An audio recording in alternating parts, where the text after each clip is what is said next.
There's a whole series that I watch of people that talk about it in like 1 minute stretches that I watch occasionally. Would it be on an app called TikTok? Oh, it was in Smithsonian Magazine. Yes, but the New Yorker. Yeah, there's like this whole there's this whole group that there was for a while, and I haven't seen it. Of voiceover people, and they're like little booths and setups and all this stuff. It's really cool. I'm too distracted all the time. Never. And I couldn't keep that voice constantly. And then my S always shows up. Steve's gonna be virtual. What's that? I didn't do anything. It's the 30th. It's rescheduling of the mountain jams? No, it's rescheduling of that concert over there. No way for Well, We're talk to me after. Okay, we were going in November, and then all of a sudden, That didn't happen? it just occurred to me last night because he did it yesterday, or about a week ago, I guess. Do you have time this week? And I don't know when. It would honestly probably have to be tomorrow to do the budget. Oh, how fun. I know, because I think it has to be by the 10th. Okay. And Or the are we 10th supposed is to do fun. something Do I have any other? Tomorrow's at leave. Just that I So didn't it's do. a Saturday. Tomorrow, like, not too late tomorrow. No. Tomorrow. We have to be during- Friday, yeah, but before, Maybe Friday would be better. tomorrow's fine, I've got something, Tomorrow's my only day off, like to do like not this or school board or restaurant. And actually, I do tomorrow. I need to talk to you like 5 or 10 minutes about special license. Okay. Once we get Steve on, we'll have our quorum. We'll figure something out. We don't have, it's not a quorum with just Kevin, Mary and I, are we? No, You guys- we've got 1, 7, 4. But no, we have, Is it 6 or 7? we have 7, so we need 4. Yeah. So Mary's here. Yeah, I know, but that's, Is it So all? that's 1, 2, 3. oh, yeah, you count for a quorum. Yeah, You guys, yeah, that's a different. So this, yeah, we do have a 1. Right. okay, so we can go over. I see, let's get it going. Okay, so let me just get Steve on. Hold on. Okay. Speak with Gary after. Oh, it's gone down, sorry. He's not on yet. Cool, no worries. It's done. Hold tight. We're excited to, I think I know why you're here, but we're excited to hear about it, so we won't keep you too much on this fine Wednesday morning. Didn't you gotta do?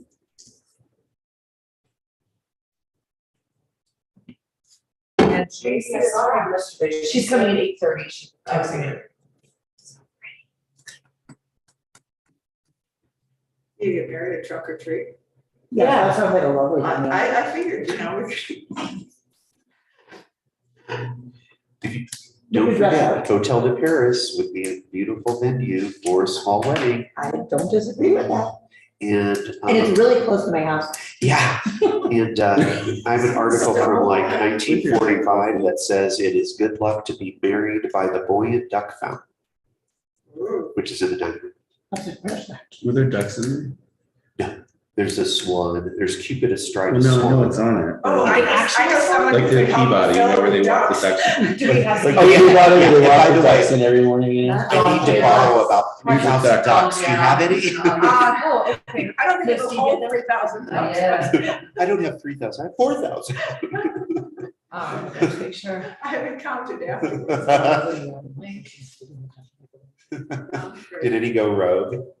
Oh, I'm sure. I should ask, are you gonna get started or? I'm waiting for Steve, I think Okay. we're, So supposedly some younger child, 10, 11, 12 years old, came into Cooper's with an armful of ducks and was hoping to get a bag so that they could carry them. This was like during the race. But I thought that maybe we should start a campaign of kids collecting them for next year, and then we could have a raffle, or if you know who it is, because it'd be nice to get those. it was not any child that I live with, I can tell you No, that. it wasn't one of yours. There were some little girls were duck hunting. Oh my God. But they had no shame apparently to go in and ask for a plastic bag. That's amazing. I'm gonna look Yeah. at the security footage. So you'll have to see it.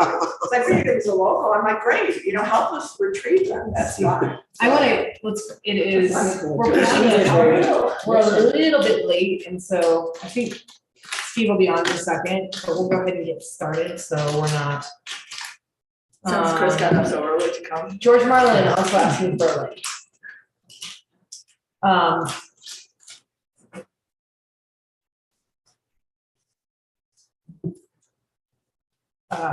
Do you mind sending one to George Marlin? He just texted me. I don't have his email. G Marlin. They're free. I don't know if I can do it, but I send it. Yeah, no, for sure. Commissioner. It's on the back. Get it. Okay. George. All right, I'm gonna go ahead and get started.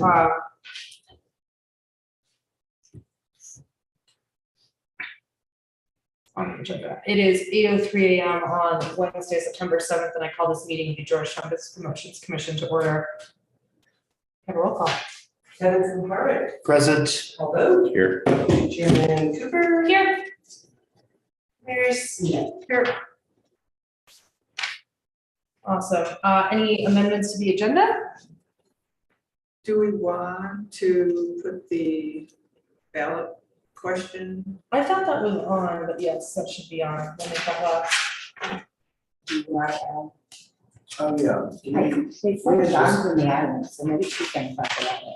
You saw Dawn Jarrett was in the audience? She is. Yep. What do we We had have? a meeting with Dawn last night. Okay.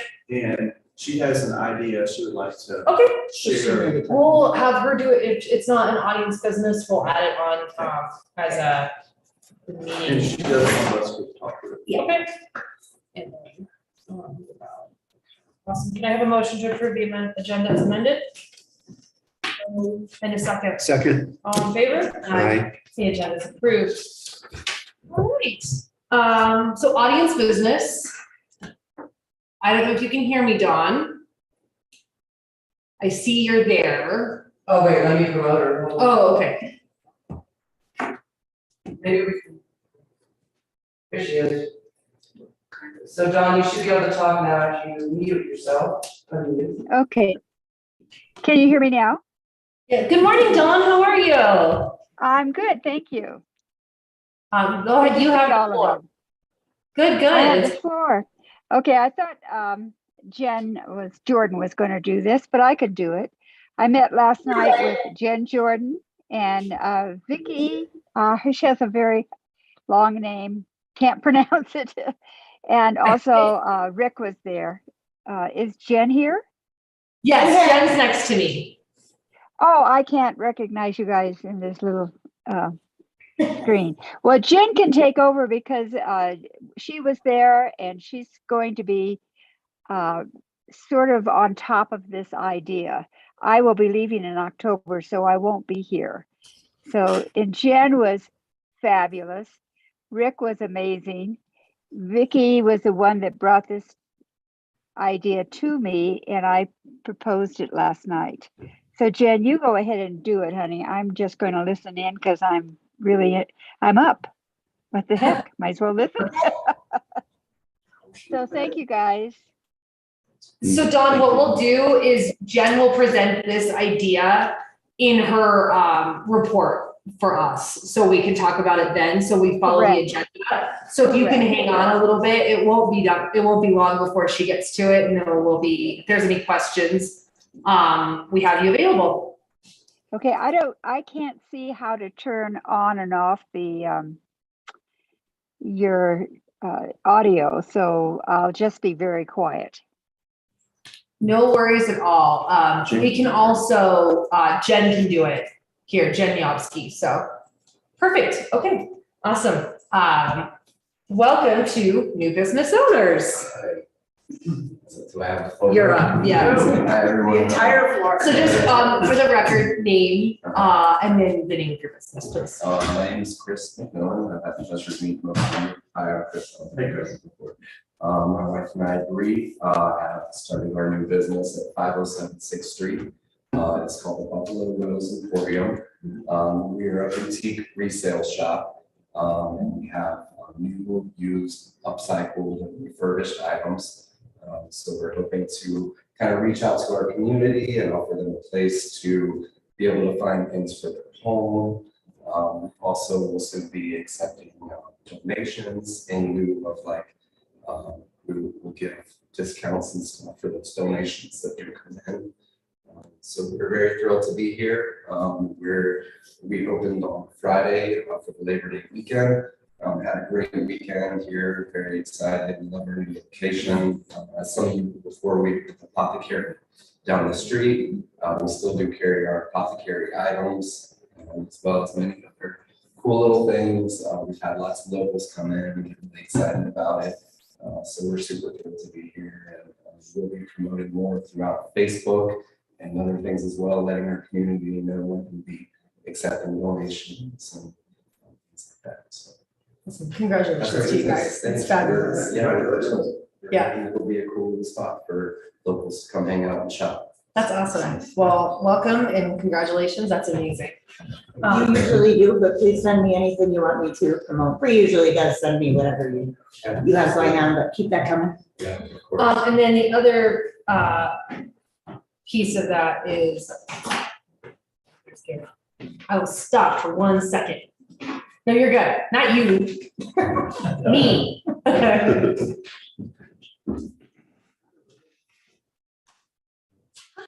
Good time, Gary. Steve's here. Steve's here and Gary's here. Awesome. And I apologize. I totally lost my train of thought, but basically we're really happy because we're here to support you. So thank you so much Thank you. for coming this morning and talking about your new adventure. Do we have any other managers or business owners here this morning? But China, who's taken over the trading post? China, She's kind of a new business. she took Owner. that, she's a new business owner. She took it over about, I don't know, I think it was in like March, and I felt really bad. I just realized. that. Yeah, because we never really Yeah. recognized. So, yes, I did invite Scooters, the new barbecue. thank you. I was like, there's Um, somebody else that's new and I couldn't, and they're my neighbors. And then also a home-based business, and she'll probably come to the next meeting. Okay. She's an astrophotographer, who takes people up Winona Pass and takes nighttime star photos and such. Right on. That's awesome. I'm gonna backtrack to audience business because I I'm know sorry. no, you're fine. Don't even worry about it. I know why you're here. So just for the record, your name and why you're here. I'm Leslie Boysar, and I'm here to just talk quickly about Trunk or Treat. It's coming up, and I'm super excited about it. And I feel like this year is gonna be very successful, being that Halloween is on Monday, and I always do the Friday before. So I think that we're gonna have a very busy and fun turnout.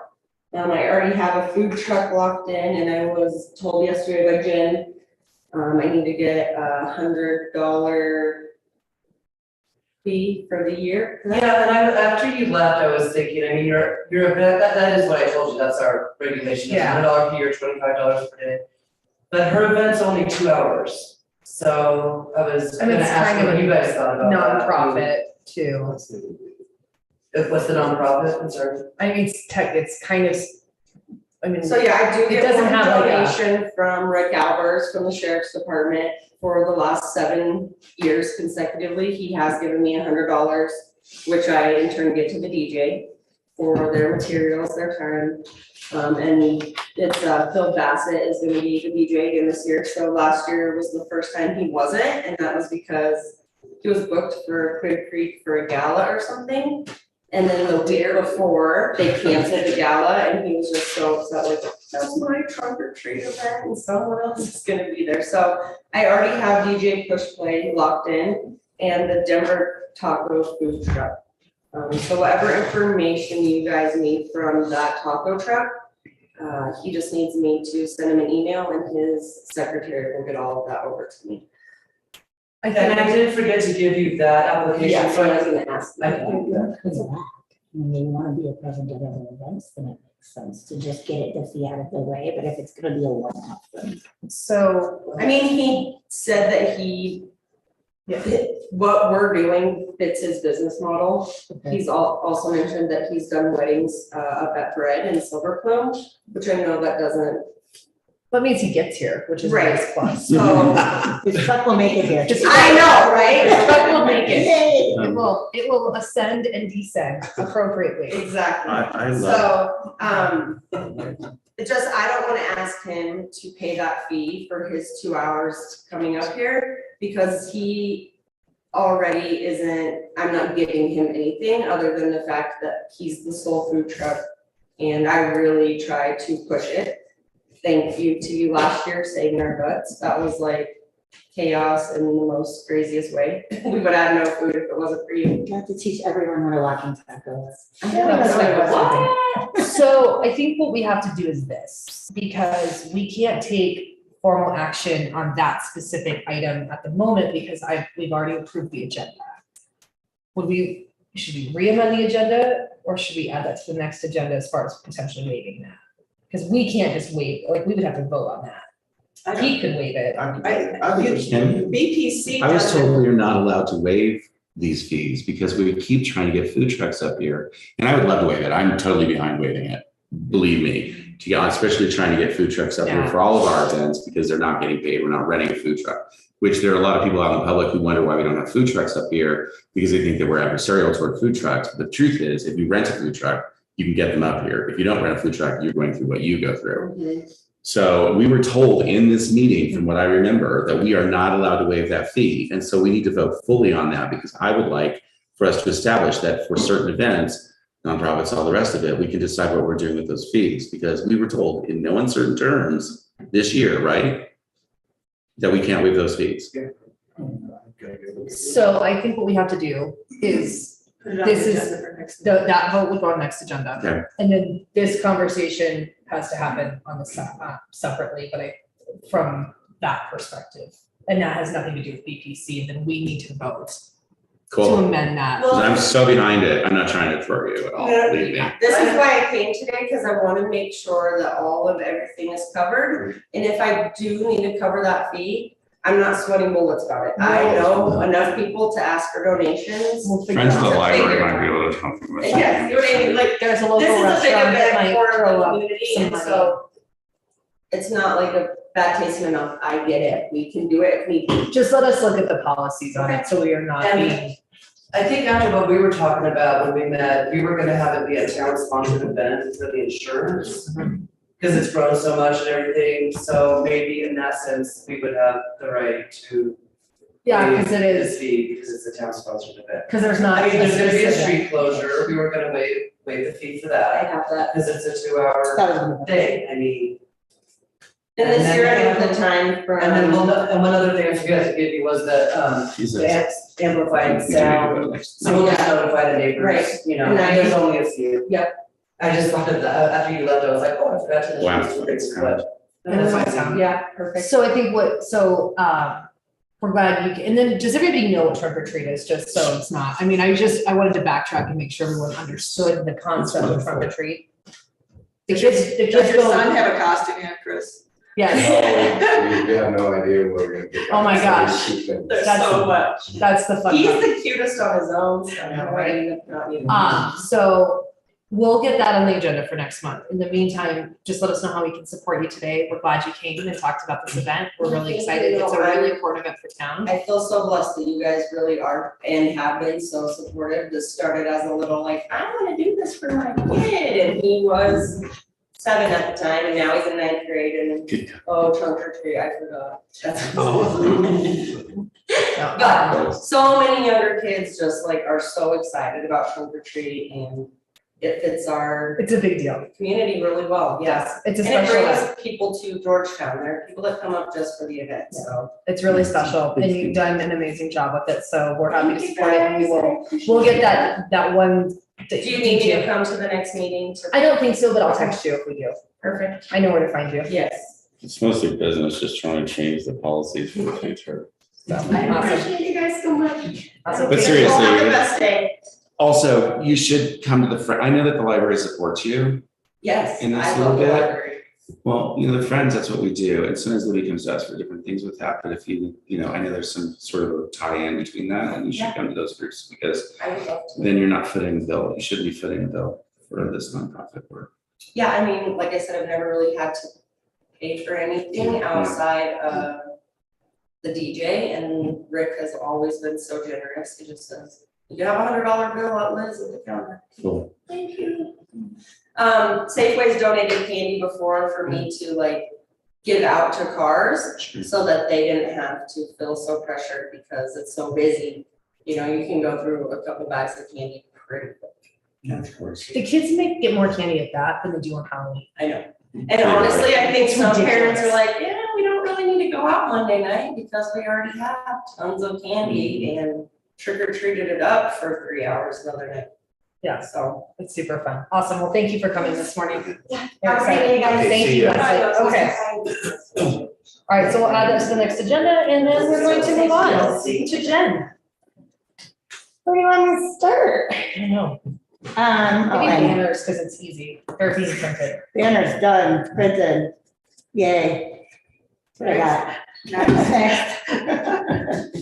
Never. I mean, you want to talk about what we did just really quick. I can say what we did now. Okay, never mind, they're being printed. We'll see them soon. I can do, so on my agenda, I also had the review of Mary Parker's Dog Days of Summer. I was gonna play the little video that Dustin made, but everybody here except for you was there. You probably seen the video, so it's probably not necessary. But it was a really cute video. You guys were. So it seems like that was like 200 years ago that Dog Days of Summer occurred. But, you know, I think overall, with the exception of a few hiccups, we got really, really good feedback from businesses.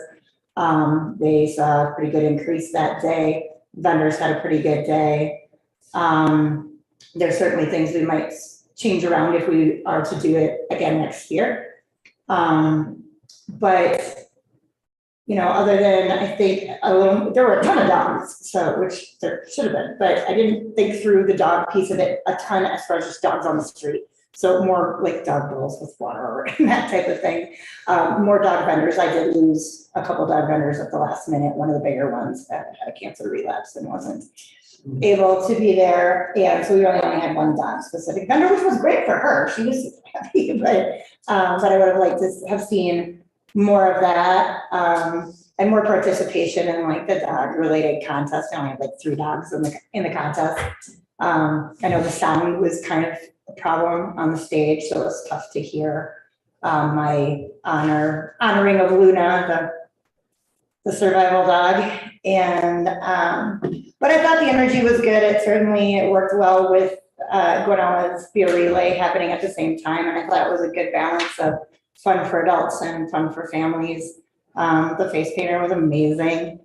The foam was a big hit with most people, children for sure, loved it, and many adults. But that's a hard thing to do in Georgetown with the wind because you just don't know what's going to happen. And as soon as those bubbles went flying, the wind picked up, and they made it all the way to Grinnell, I'm told.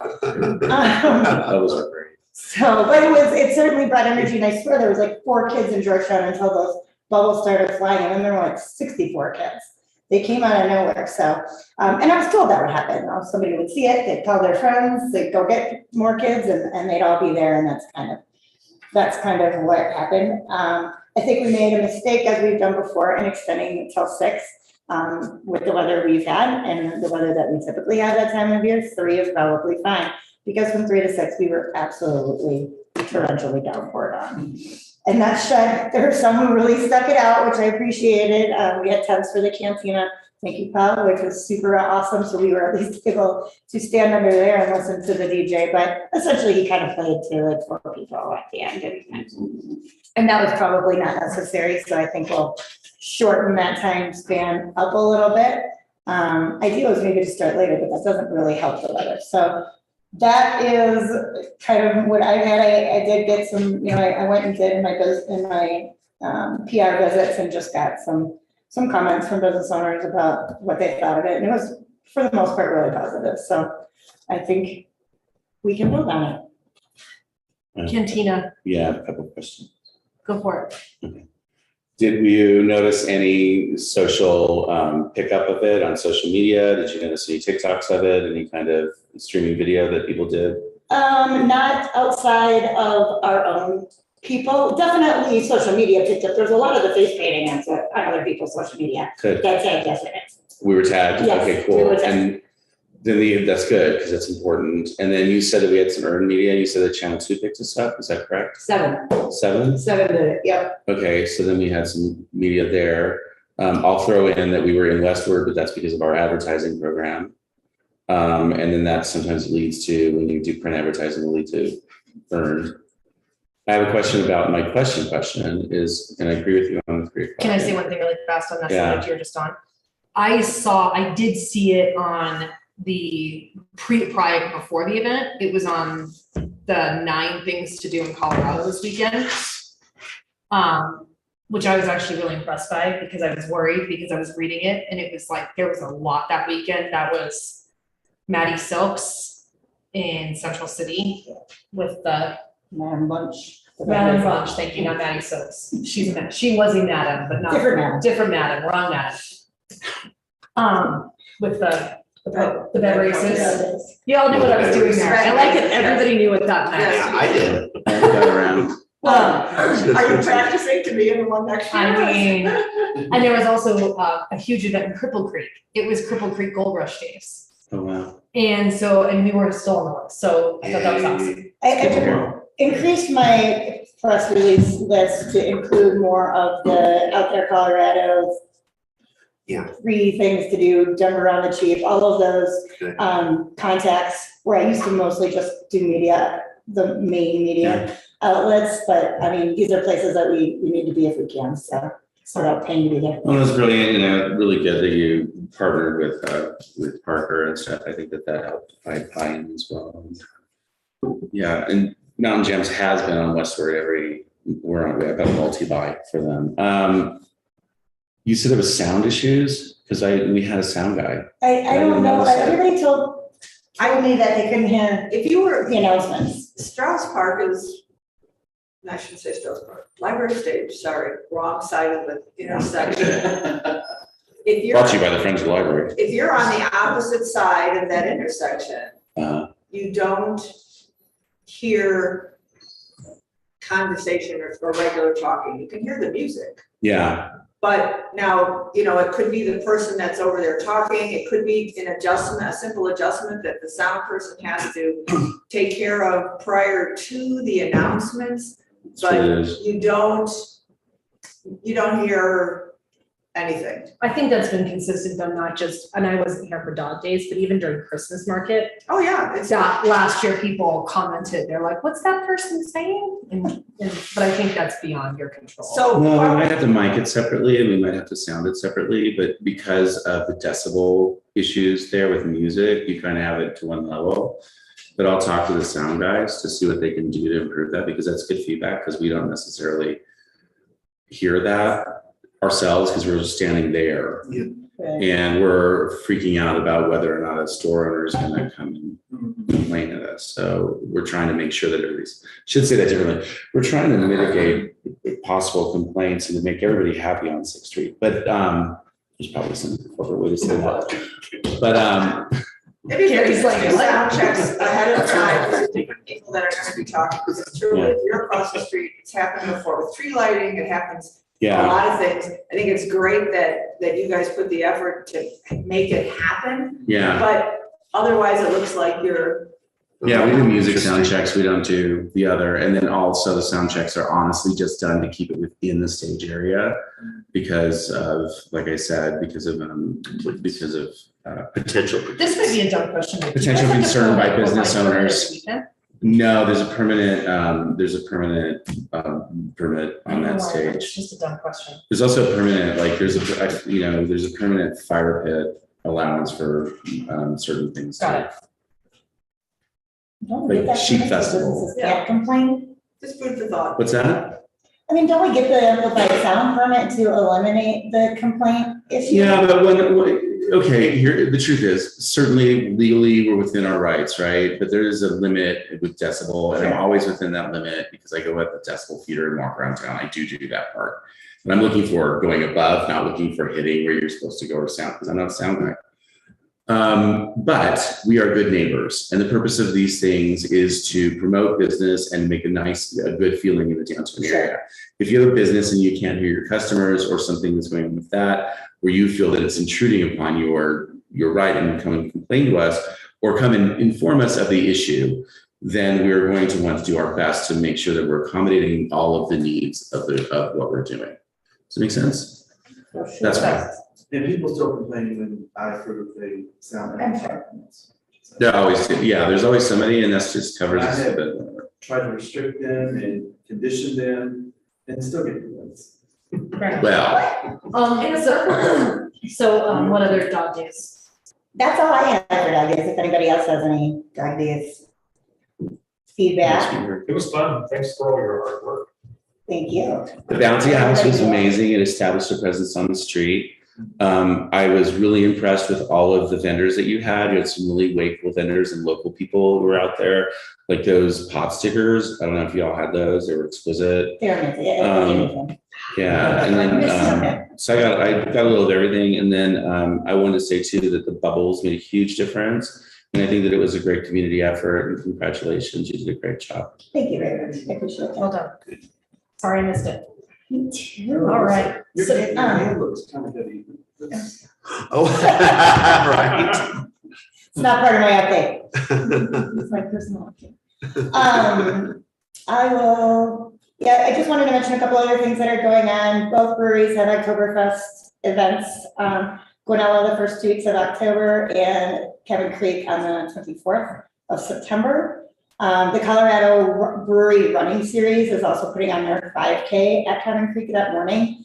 They're expecting about 150 people to attend that 5K. And they do this at breweries we try to get in on this, they were booked over a year out, so. Where is this? So when Cabin Creek at Cabin Creek, when they didn't have their brand manager anymore, kind of fell by the wayside until we were contacted by the breweries, the brewing series saying, hey, we're doing this. But I think that should be a pretty fun event. CCMRD put on a paddle and brew, a paddleboard on the lake, with beer tickets 2 weeks ago, and we got completely poured on, but 20 of us were still paddling in the rain and making the best of it. They're doing that again this Friday. Right now, last time we had quite a few people registered by now. Right now, we don't have any. I'm sure there's weather fear. And people might wait till the last minute, but that's a fun event. So if you're around, come watch people paddle. Can we tighten up that date? Because I just pulled up that beautiful illustration. Okay, did I have the date wrong? It says September 25th, 2022 for Well, he sent me that, so I'm gonna go with he's correct. Cabin Creek Fall 5K, You're right, it is the the 25th. 25th. So Okay. and that's also And their Guanella's is this week, is it? first 2 weekends of October. Yeah. First 2 weekends of October. Yeah, so if that's the Saturday, Kevin, then Oktoberfest for CCB is that same day. I'm off a day.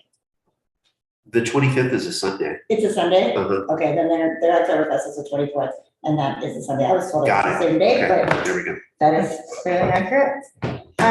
What are they doing at the Oktoberfest for are they doing anything extra? Yeah, they've got like the beer stein competition, so you can say, there's a flyer up on it. Basically your usual Oktoberfest, like the beer stein competition, and I think there's a costume, there may be a dress, like best costume, I can't remember at the moment, but something like, those types of festive. Steve, can you hear us? Steve. Come in, Steve. I'm sorry, can you repeat? Oh, that was me texting you. Can you hear us? I was just talking about your Oktoberfest, what you have going on for your Oktoberfest. So we were just seeing if you had details on. There's going to be, it's 2 weekends, but on one, I think the first weekend, the first Saturday, there's some events planned.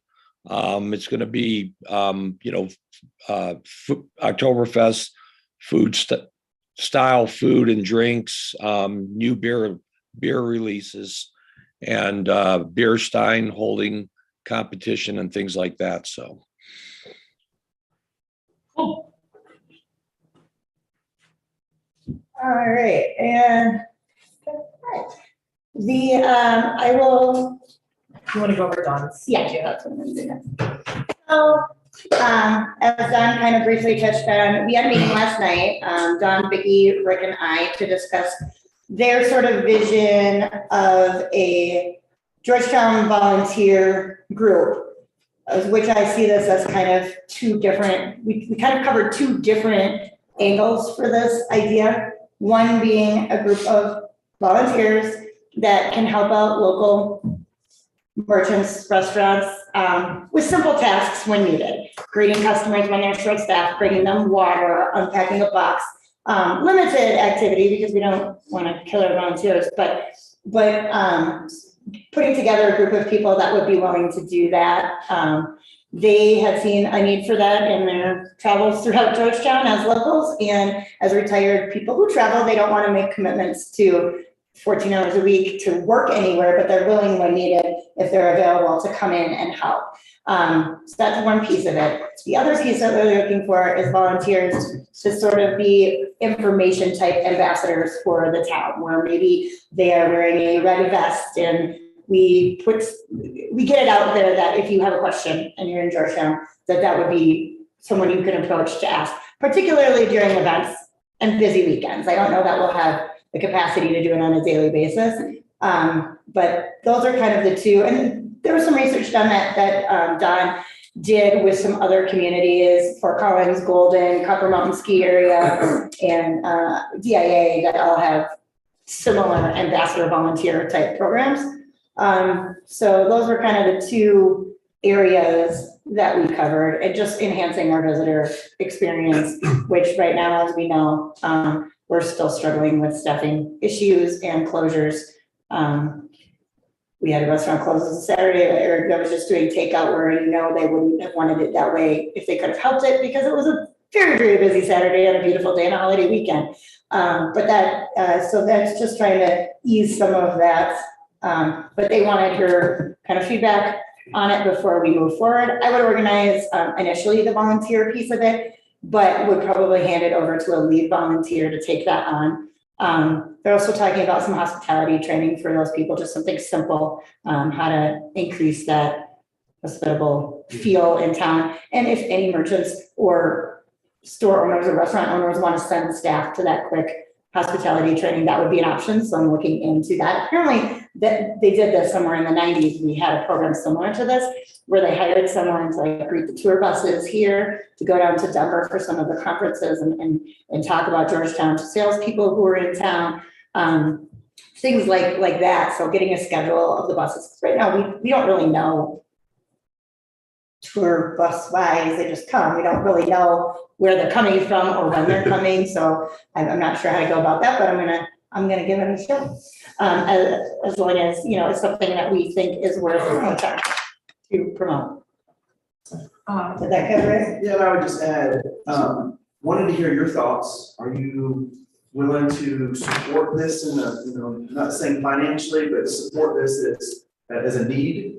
And then two is, I will look to see how I can find funding if we were to do red vests or flags, like asking a question about Georgetown, and have buttons that you can put on so people would know who these people are. In fact, some of us may be those people too. We're going to be available on a weekend. It's just fun, just being friendly and having a slogan that we can, love Georgetown, and put little stickers in shops. Needs to be pins that say I love Georgetown. Conceptually, I like the idea a lot about the ambassadors. So the questions that come into my mind immediately would be the governance structure, like who answers to whom and who pays the costs. So I was confused at first, like what if this was a town of Georgetown thing, or would this be better suited to the community center since they already do that kind of work? And so I'd be careful about stepping on toes of the community center, since they're basically doing that ambassador work. They're just not out on the streets. So that's something to think about. I'd be interested in doing it, even though I'm spread thin all the time. I'm thinking 10 and 15 years into my future already about, if I should be able to retire or pull back from, or pull back, play the lottery, or pull back from my work schedule, maybe only work 3 or 4 days a week instead of 7 days a week. What would I do at that time? I love Georgetown so much. I'd love to be an ambassador. The other thought I had was, should we just focus on 6th Street, or should we spread those ambassadors around town, because we have 2 clusters of businesses and then some others that are sort of sprinkled around too. But, we have the whole area up by the traffic circle that includes Paul, and Paul does that kind of work up there. So there may be some infrastructure already in place. But if those 2 organizations, the community center and the visitor center, don't have the staff, they don't have the volunteers already, and they don't have the budget for this, where does that all come from? So big question marks. The one thing I wanted to so the idea of people coming into businesses from a logistical standpoint as volunteers is really stressful, because if somebody gets hurt, Liability. you don't have workman's comp protection for that Yes. person. And that's and especially in restaurant or hotel settings, that's kind of scary. Like from a operations standpoint. I love the idea of it, because I think it would be amazing to be like, oh my gosh, is there a volunteer I could call today because all my host staff called in sick? Could somebody come to the door? It's an amazing idea, but if they're walking and they trip and fall and they break their leg, I don't have workman's comp for that person. And that's a logistic that is a little bit concerning. As much as I hate it to be. Some of these also came up last night when we were talking. And so I think we were thinking about different areas of the town, because you have a lot of people down at the lake. Could we create a little booth down at the lake? Where if there's an area where it's no parking, it's right past the bridge. Yeah. That could be a little booth we could set up there. 100%. People walking up, you're kind of the person to ask about Georgetown and direct people the other way. So I agree with you guys. We need different areas, because we're trying to showcase Georgetown is more than this. Mm-hmm. We have a lot more. Wait, there's more. So I think the Loop does a great job of making you feel welcome. I've gone several times, and there's always somebody up there in costume, and it's really fun.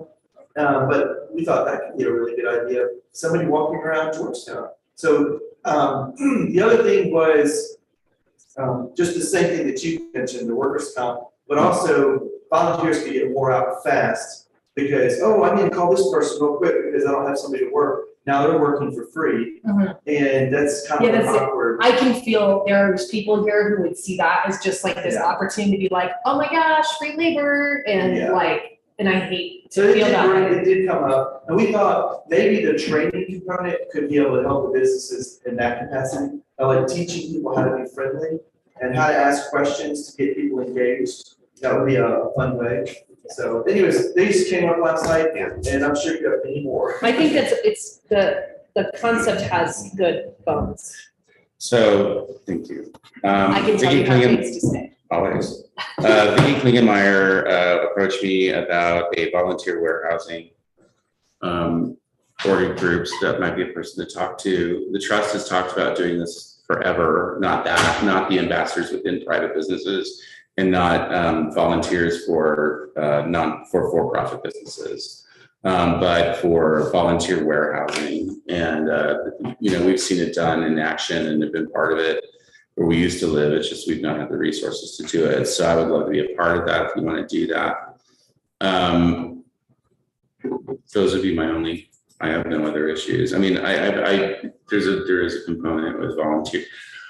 I don't even think it's legal to volunteer in a for-profit business. I think Colorado probably has laws in place at this point, honestly. Also, I think that you're going to turn a good PR into a really bad PR system. Just look at Chick-fil-A. It's a real thing. But ambassador services, like we did the Atlanta Olympics, there was a great ambassador service going on. I would be very interested as you're putting this together and figuring out how you're doing it, whether if it's a warehousing for volunteers, a great way to do that is online, and to have people can pick and choose what they want to do. Look at Hands on Atlanta is a large scale. It started off very small, though, a large scale example of that, and that's one that Kevin and I were involved in while they were young, but we didn't do it obviously, but we helped. We got Kevin, especially with Buckland Cemetery, and then use our resources. We don't have financial right now, but we might be able to work together toward getting a tourism grant. As far as buses and getting tour buses here, it's a long-term plan. It's one thing that I know you've been trying to work with people for years and you have some ins with that, but you're going to the tourism conference. That's one of the benefits of doing it, is being able to talk to the people who are service providers for these kinds of destinations. We have to change the perception of Georgetown and how we're doing it in order to get them. We have to openly address the complaints that we've had about what to do. You can openly address how we can better get those people here. We can get them here all day long, but the minute you get them here and they're not happy, which has happened over and over and over again, they will not come back and will be worse than you were when you were trying to woo them. So those are my thoughts. Hey, on a side note, can you and I talk? Because I would love to hear some of those complaints. Because if it's town related, I'd love to start working on those things. Some of it's town related, and you've heard a lot of them in these meetings, but yeah, I'd love to meet with you privately. Also, I'd love to meet with you privately about how the visitor center, which serves 449,000 people a year and gets about 10% of them into the downtown area, would love to talk to you about how we can be of assistance to you and what ways we can work together to make this thing happen. I've always been interested in it, I just don't have the bandwidth. Hang on, Dawn. Let me see if She's- I muted her or. So I'm wanting to hear from Dawn really quick, and then we haven't heard from Gary or Steve yet, and then Kevin. I've got you. Sounds good. I know. I'm keeping mental track. Yeah, thank you for that. Where everybody's at, but I think for the sake of time, we should probably give this about 5 more minutes, and then we'll need to wrap it up. Sounds good. Dawn, go ahead. Okay, the ones that I researched, it isn't an ambassadorship where people are inside. But I noticed when I was at Steve's place that they had very few people, and some people were coming in and there was just no one to help them, and they would walk out. And I thought, I could be on the outside and say, hey, welcome to the Silver Brick, and let me tell you a little history about this place. So it's to get them engaged in it, so it's worth the wait. Gotcha. Not going in, if it would depend on Steve, if he wanted us to do anything else, but just to get them in the door and feel comfortable looking around, giving them some ideas about the town itself and the history behind it. So they go into it like a Disneyland kind of ride, and they think, oh my gosh, this is so exciting. I could just see some of these miners here and the owners of the mines and the people coming up on the train for the day and in full costume. Wouldn't this be fun? And I can see people doing that, but it's on the street ambassadorships. When I went to Golden and Fort Collins and DIA, which was way big, but it still was the idea. There's one other one that I did. There were 4 different ones that I went and looked at their programs. They're on the street. They're engaging with people on the street. If you're in hospitality, you can tell that someone is puzzled. They're looking around. Maybe they're looking for a bathroom, but it's so easy just to say, can I help you? I'm the ambassador. I love Georgetown, and we're the ambassadors. Can I answer your question? And they'll say, I heard about this place called Silver Brick, but I don't know where it is. And then we could direct them to the different places and just, say things simple that hospitality people say. Where are you from? Oh my gosh, you're from Missouri? I have a cousin in Missouri. It's a beautiful spot. Thank you for coming to our town. And then people feel engaged. They've got a friend. You're the friend. So it's a whole different atmosphere in the town, and it's contagious. Happiness is contagious. And I wish I could be here full time, because I really think this is a plus for Georgetown. Do you remember any of you here remember, Gary, you would remember, we had these little white buttons that had like a safety pin on the back, around about maybe 3 inches, and it said, "I heart Georgetown." And people were giving them away, people were buying them in the stores, and it just shows how we feel about this town. That's all. And if there's any other questions about it, I've done a lot of research on it, and I'd be happy to be here until I leave the third week in October. I told Jen I would be happy to help her on anything. I have a lot of energy. Can't walk very well, but I have a lot of energy. So that's all. Thank you. Dawn, if we could bottle your energy, Dawn, the town we would be like on a cloud. Like, you're amazing. Oh, and I did want to say one thing about the bus. It wasn't that we were trying to get buses in here in my proposal. It was that I see a lot of buses that come. We don't know they're coming. And there must be bus companies that we could approach and say, if you could let us know when you're coming to Georgetown, do they still park in front of the Hotel de Paris, Kevin? Yes. Okay, so I know that Mary Lou and I sometimes would be out and about, and there would be a bus come up, and we would get on the bus, say, "Welcome to Georgetown. Let me tell you a little bit about this town. Do you know at one time there were 5,000 people here, and we were the third largest town in Colorado?" As just things like that, and tell them the businesses, and just maybe a minute and a half worth of welcome. So when they get off the bus, they've been welcomed. They feel, and we pointed out different things to them that they may not see. We're out there if they have any questions, so that we get off the bus, we wait, we shake hands. When they leave, sometimes they'll come hug us. But Mary Lou and I would do that, not that we had a volunteer, but that we saw a need. And I think the bus companies, if we approach bus companies, and we know that this is a free thing, we can always call a volunteer, an ambassador, and have them wait for the bus to come. The bus is there, get on, do the little stint, and they're done. And I just think it would just turn some of the negative feeling of not having enough employees here, of people having to close. And it's sad. That's the only word I can say. It's just sad. And I think as a promotion commission, you guys are key in this, because you're just key, period. Okay, I'll be quiet. See you later. Thank you. I appreciate you clarifying the one point about the ambassadors being outside of the businesses. That is definitely changes the perspective a little bit on how it would flow. And I think that Jen has good marching orders. Yeah, I just wanted to tie that back up, because Dawn was much more the ambassador part of it, and Vicki, who was also part of the meeting, was much more of the inside volunteer side. And I think the feedback, we have the rest of it, but the feedback that I'm getting so far is that we should move forward with the outdoor ambassador piece of this, and not with the emergence. I think that would be my feedback, starting with that first, and then maybe expanding. I know I owe you time on the floor. I want to hear from you and Steve, and then you're going to be the end. Go ahead. When we have all the buses, we never know when they're coming in town.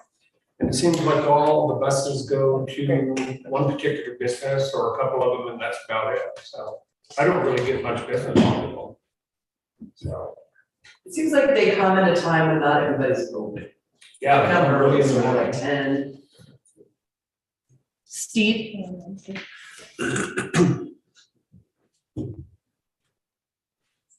You need to mute. If you want to say something, Steve.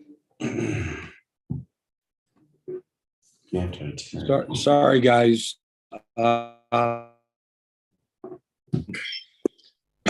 So just to make sure I was following the conversation correctly, it's commenting on street ambassadors. Correct. Yeah, It's basically a program of having people in different parts of town to direct tourists and be welcoming and Provide a hospitable environment to enhance the visitor experience. Yes, Right. enhance. So from my perspective, downtown, I do think would have a lot of value, because as Dawn mentioned, having a business right downtown and then having what's now an historic building that is open, people are curious. People walk by, people look in the window, the windows are open. And from a business owner's perspective, I want them to keep walking if they're not hungry or thirsty. If they're just curious and they want to take pictures, they do that from the sidewalk. But they are, I hate to use, create this perception, but they kind of plop themselves in the town. And if a brewery or if food isn't their primary objective, then they're just kind of wandering around and they could be led. A lot of the train traffic and a lot of the train riders are there primarily for the train, and they're looking for a quick bite and a quick fix so that they can get to the train on time before they miss their train. And I think that would be a very good help, because a lot of times people will walk in and then walk back out when they're told, we don't just have a sandwich to hand you so you can run up the hill for the train, but there are options for that as well. So during peak season, during, when there is foot traffic, that would be very beneficial. Obviously when there's no foot traffic, it's got very little value, so. And also just, because of the retail shops, having somebody to direct to retail shops and, oh, you want to buy a very nice photography piece? Go see that guy. Sorry, I was pointing at you. Exactly. Cassandra Patton has helped with hospitality training before. And so I would encourage calling on her. I don't know if she still can line that up, but she has done it before. I've attended it before. Cassandra Patton, Cass Patton. And she's on right now. Yeah. I want her to be able to. Go ahead, go ahead and come over, and then I'm really gonna say we're done with this. It's a great topic, but we have a lot to go over. I'm meeting with her. And we'll push it on to it will And what continue, about George? Is he a panelist as well? if he wants to be. I don't Like know. him? I don't know. Go ahead and promote him. So if he has feedback, I don't think the ambassador program's why he's on, but yes. No, I just thought in No, general, for sure. should I promote him? Yeah, go ahead. You can be promoted. Thank you for asking. Sure. Sorry, I can't. I don't want to put them on the spot. I forgot my good glasses, so basically I just see like blurry things up there. I couldn't tell you who those names are. Other name, no. It's gonna take a second. No, you're fine. Go ahead. Don't get started. But let's continue with the research on this. Yep. We'll talk about it in our meetings, then we'll come back in with a plan at the next meeting. Or we'll hear what Cass has to say. She's got something to say. And then we're gonna let Jamie talk. Since you've been here for 25 minutes. I'm fine. Pardon? Oh, no, that wasn't Did you Cass? speak? Yeah, it was Oh, the yeah, Cass Cass, that's hospitality Yeah, training. I'm done. Never mind. I'm quitting. I'll flip that air though. There's been a lot of the talk was about buses just a minute ago. So one of the things that we've learned over the years, especially going to these things, is that the buses have their own itineraries and they have their own ideas. And even though they're coming here, they have very specific things. So if you want them to come here and not just stop here and go to the ice cream store, you have to build an itinerary for them. And then that takes a lot of time to create a relationship with them, because they're going to go to what they know is going to be consistent and ready, and they're available for them while they're there. So the idea of just going and meeting the bus and then going on the bus and telling them things is not necessarily something they want either, because that's their liability and their stuff. So you have to make the arrangement. You should make the arrangement before. I know it was different in the 90s. You should make the arrangement prior, and then we can send an ambassador for them. And as long as you have the service first, you can make them aware of those services and send out press releases to them. But they do want itineraries. It's something that we talked about forever. And I think that that's a big step, and it would be a big step for you is to work with some of us. Like me, I'm interested in itinerary building just so that I have a package to give to people when I'm trying to sell the workspace and for conferences and things like that. Kevin does do an itinerary for buses. He has a program where it's music with Leon Littlebird. They have a choice to go on a tour afterward. They go to breakfast and then they have time to shop after that. So that is an itinerary that's built right there, and it does bring people in for that. And that is some of the buses you see here. Is she ready? Cassandra, would you like to talk about our ambassador, our potential ambassador program? Since we just put you on the spot. Hi, good morning. Can you hear me? Yeah, did you know we were just gonna promote you, make you talk at our meeting? Well, good morning. I am actually en route to join you. I should be there in about 10 minutes. So sorry for the delay, but as far as the ambassador program, I'd love to work with you and help share some of my knowledge and things that I've gained that may help in the itineraries that we've worked on in the last couple of years with the state of Colorado. So I'm happy to share all of that. Awesome. Jen and you and a couple of commissioners that are very passionate about this. Who wants to go? I'm just gonna look this way. Okay, Paul, for sure. One more. Anybody else? Okay, I'll do it. Okay. That is the subcommittee for ambassadors. It is so deemed. Thank you. Thank you, thank you, thank you. Done. Done. All right. Is Jen done? I think Jen's done. There might be 2 more events coming up this September. 3 They're more. on the agenda. They're on the agenda down the line, so I didn't I didn't cover see them it. yet. Oh, sorry, I should have read the agenda before. I October 19th is the business mixer. That's going to be at the Heritage Center, we said.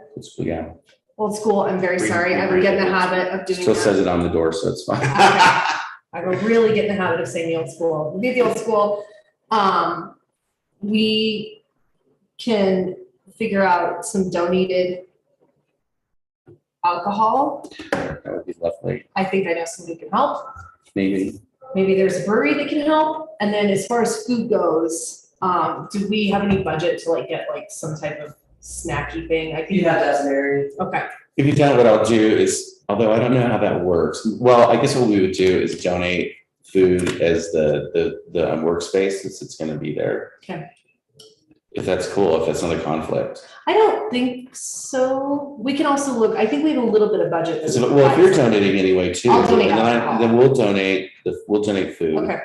And then, and then how I decide to allocate that money is another thing. What time is that again? It's gonna, I think we said 5:30 PM. Okay, thank you. October 19th, Yes, it was, well, I had 5, but 5. 5:30 is probably when we said, because I always put things early. So can you get a flyer together to send to businesses? Okay, perfect. Jamie. Hi. Hi. Come to the front. State your presence, state your purpose. Chili cook-off. So, Jen said you might have some.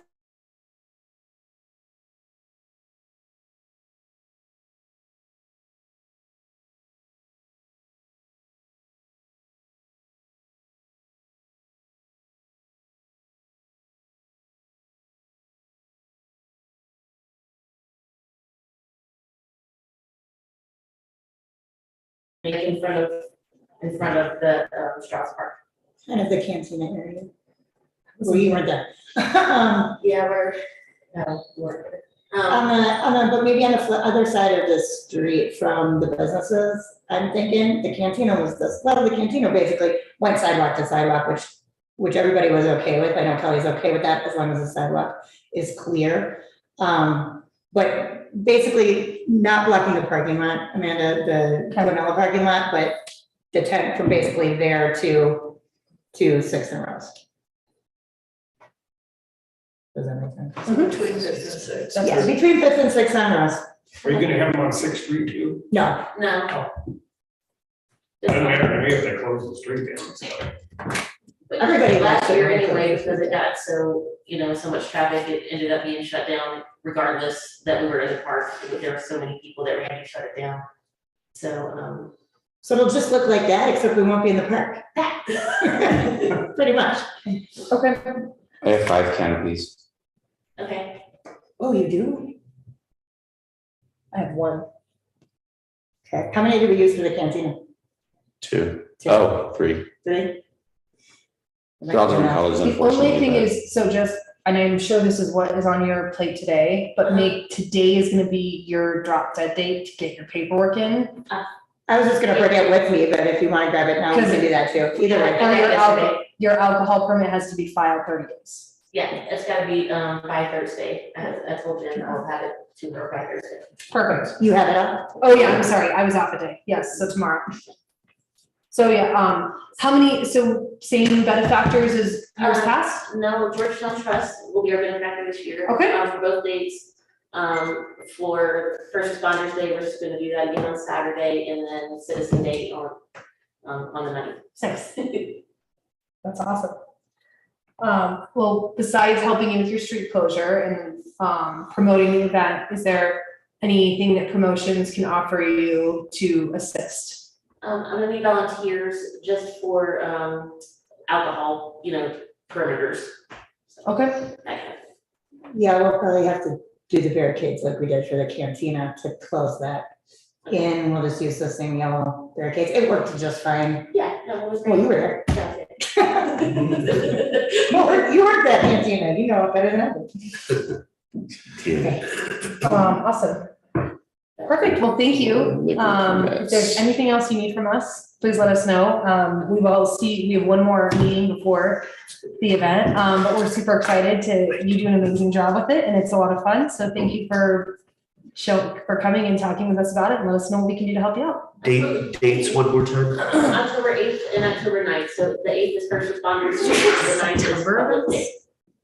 Did you say September? Mhm. What am I missing? We're missing that Sturts is coming to the stage of the library and that we're part of the Mountain Jams partnership. They're coming this Saturday.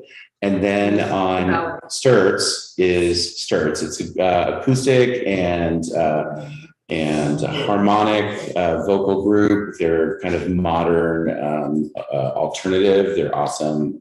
They are a traveling group and they are they're well known regionally and some of us, but and they are oh my gosh, they write their own music. And then the ballet. And then on the finish to the Mountain Jams program, which has been every weekend all summer long, is in honor of the kickoff of Hispanic Heritage Month, and that will be we will have Mariachi Sol de Mi Tierra, and in company with dancing with the Fiesta Colorado Dance Company. It is a ballet folklorico day, but we will also have Talisman Trio, and or Talisman Mariachi group as well. So from noon to 3:30, we will have mariachi music and ballet folklorico. It's a big coup to have these people here. The mariachi group is the best known in the region. They perform at the Mexican Rodeo, as does Ballet Folklorico, the Ballet Folklorico company, Fiesta Colorado. You will see these ads all over the place. You'll see, if you look in Westward, you'll see the ads for that, which helps promote the town and also names off the sponsors. So I just wanted to let you know that's the 17th of September from noon to 3:30. September, I'm sorry, what? From noon to 3:30. This Saturday? Next Saturday. This Saturday is Sturts from Oh, okay. 2 to 3:30. Okay, perfect. Thank you. I And then apologize. and then 30th is the weekend. Well, the 30th is for the Georgetown Old School. It's for the Georgetown Cultural that's Arts not part of it, Program. that's not part of it. And that's a separate one that I just wanted to mention personally for our business is the 30th from 7 p.m. is the time for the concert, and that will be Nathan McEwen back with us. The ticket prices will be $15 or $20, 15 in advance, $20 at the door. And we will have that live on Eventbrite today. Okay. Thank you Thank for you. those updates. My apologies for the overlook on the 2 Septembers. I was I thinking, just want to out there. I was on Big Horse Sheep and Farmers Market in John Denver, Georgetown. Apparently there are people who watch, so I just went out there. That's awesome. John Denver, Georgetown. Watch. So same dates as the chili cook-off.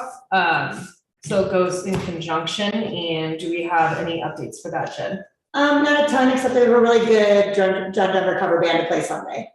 And I mean, Rob will do his Saturday normal playing of his 7 John Denver songs, or I don't know what his repertoire is now, maybe 9 John Denver songs with other music. We'll try the screening of The Christmas Gift again.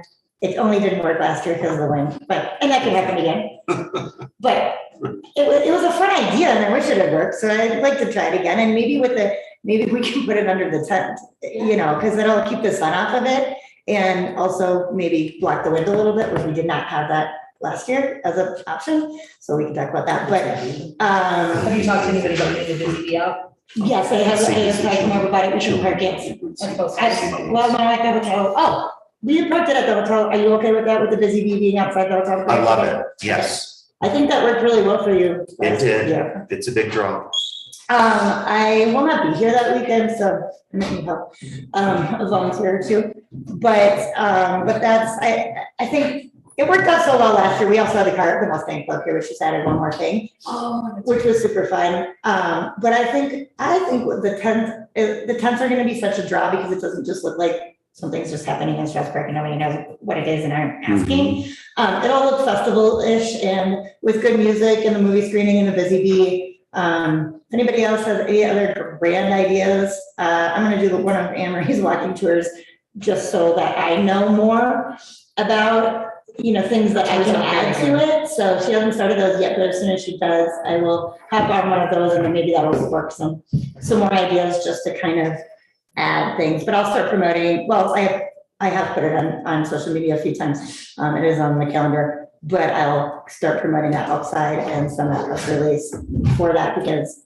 we're still trying to figure out how we really capture that Vail traffic. And I really think that to capture it, we need to do it on the return trip, not necessarily the way out. And that's when we have the good cover. Not that Rob isn't great, yes, but the new good cover band, well, he is, but this is the new one on Sunday, so maybe we can capture some of that pilgrimage on the way back. So still looking at the best way to do that, but I'll probably add some of those to the press release list that'll get out into that side of Colorado. So that's what I know about Jen now. Just remember that you need to add the Georgetown Trust as a music co-sponsor and that we need to have the set list after. It doesn't have to be in advance. Right. And that it's a $60 fee is what we're paying per event. And that if you're doing the movie, I would talk to Libby at the library and find out about making them your co-sponsor for the, or co-promoter for the video. And then I would talk to her about the licensing there because they keep video licensing. Okay, I mean, she did do it last year. Did she do it for you last year? Yeah, Okay, cool. yeah. So then she won't have I'll to. just remind her that that's happening, but yeah. Just so she knows, because that family can be, they're one of the reasons that we were so careful about licensing. Good to know. All right, that's it for John Denver Storage Town. Good. Bighorn Sheep Festival. We need to have a meeting. We're running late with it. I'm gonna meet with Trish today. Are you? Yeah. Okay, it's pretty much status quo as we're talking about possibly bringing, I'm sorry, are you talking to her? No, I'm just looking back and forth because I'm trying to figure out. Oh, because I've done a sheep festival Like, since no, 2010. I know. No, I'm looking at you and you. Okay. So it's gonna be the typical, but we're moving, then you know that part more than I do. No, you do it. What part am I doing? The whole sheep festival thing.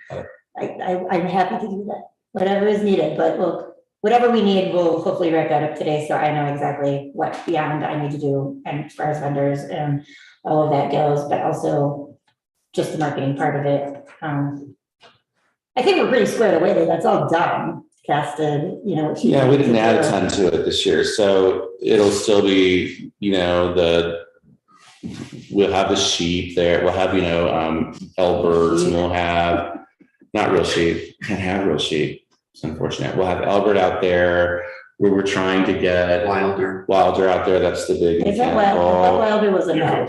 Oh, is he now? I'm pretty sure Wilder's a no. He was malfunctioning last year, so that was kind of sad. It was, but I think he has another engagement though. Does he? Okay, we're rethinking the s'mores. And we're looking at figuring out how we can get gas. I I have a call with her At today least as one. well. Well, if not Somebody, her, we'll do something else. somebody approached us to do I think they just wanna advertise a little bit, but I'm gonna see exactly what they want, what their agenda is, but I think what their angle is that they just wanna advertise their business by allowing us to use their gas fireplaces on their s'more station.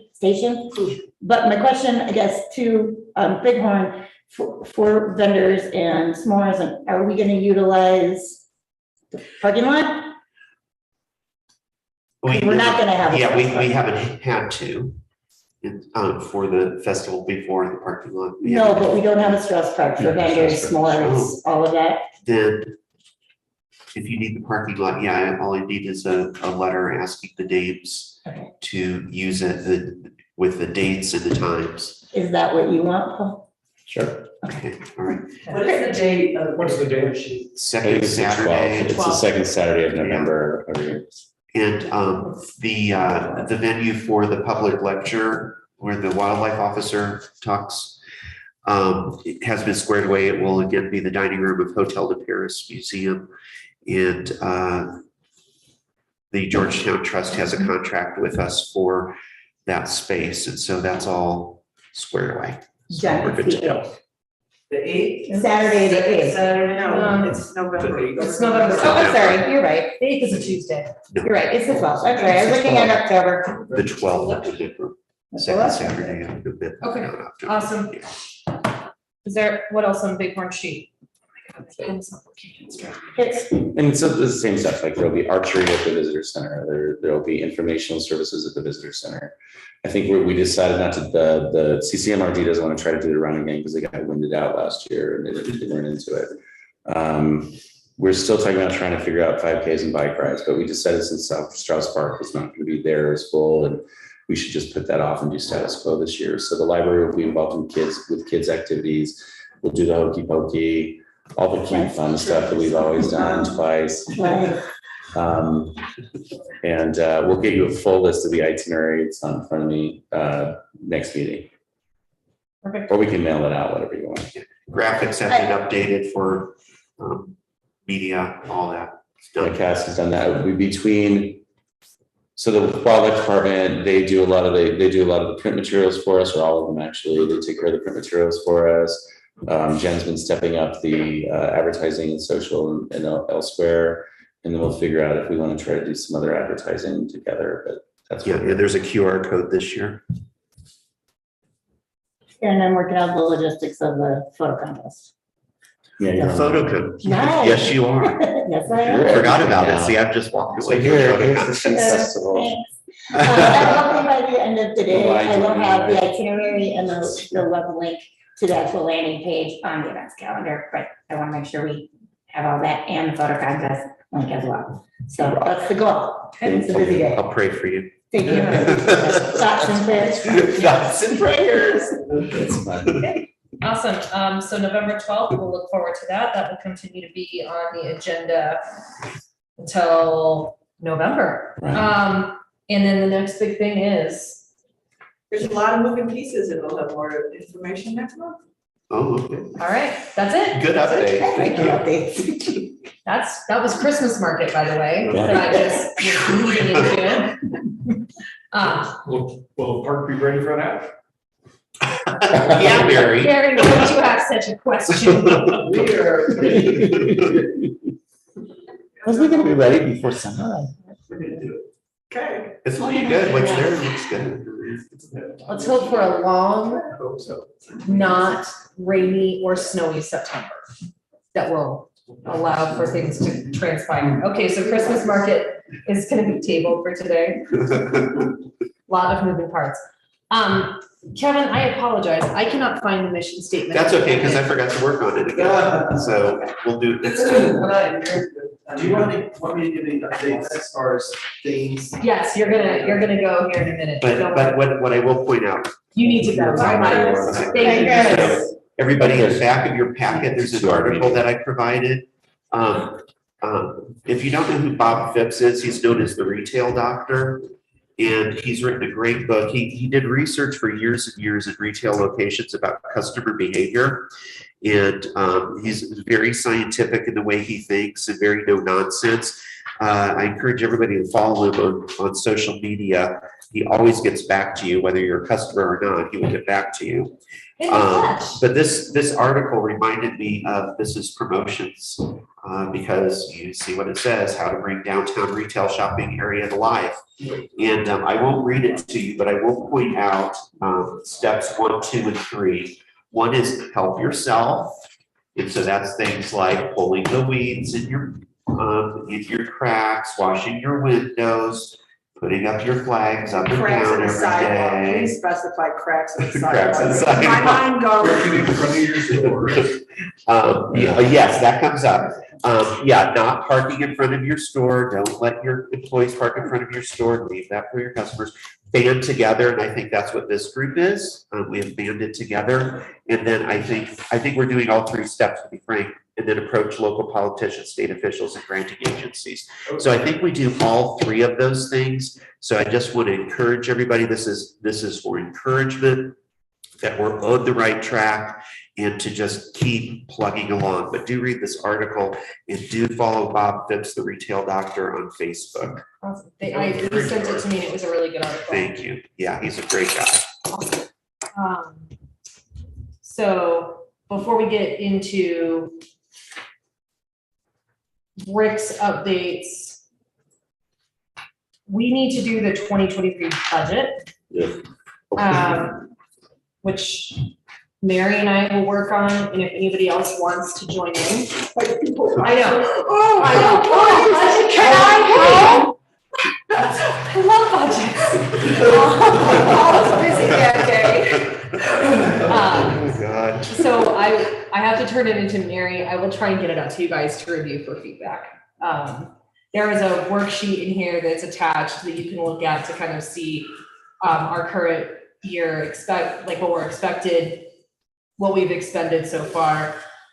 It's a more complicated budget because I have to basically present 2 because of the next item on the agenda, which I don't have the language. I don't either. Does I anyone- got it, I can get it. Could you, do you mind? So as you guys may or may not be aware, and I apologize because I wasn't here.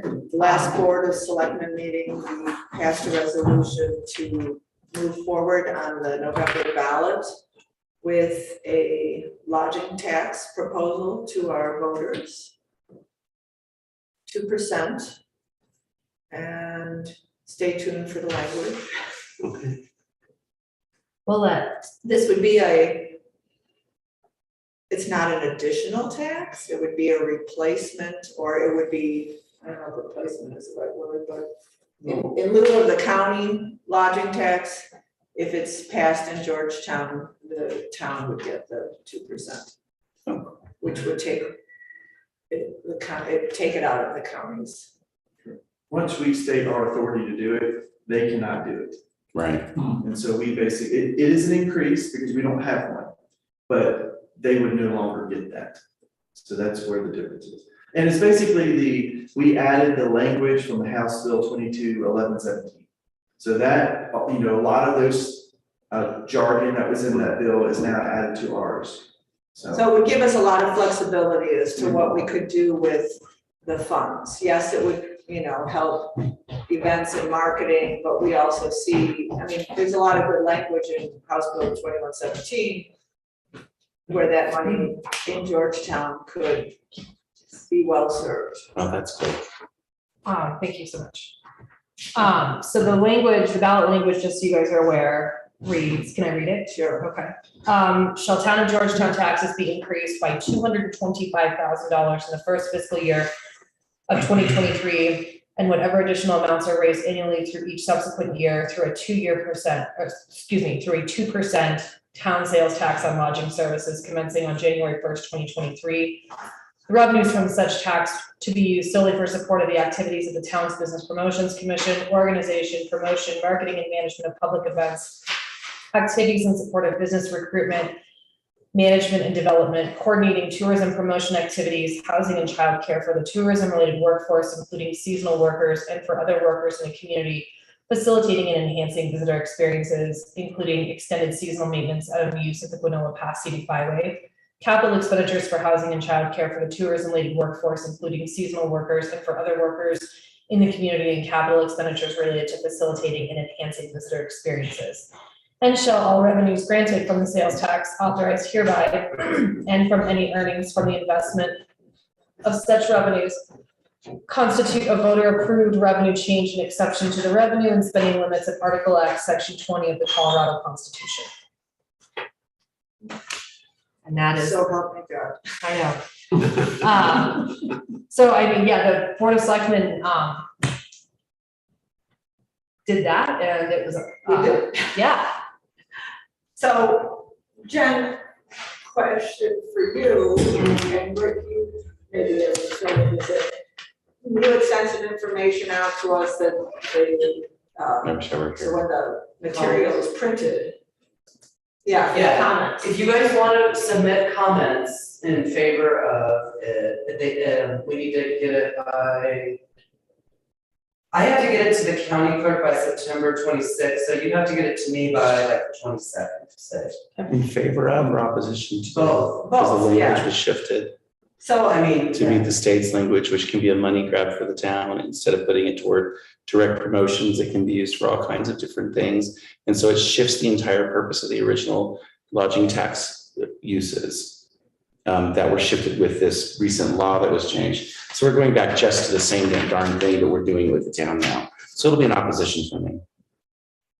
okay, so if you want to write, if you want to submit written comments, Okay. I would need it by the September 22nd. Because then we summarize them and I have to give them to the clerk by the 26th. so that was just whether business promotions wanted to weigh in, though our meeting schedule never,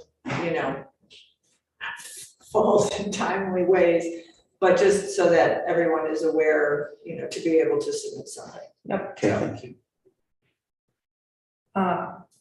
So moving along. So moving along.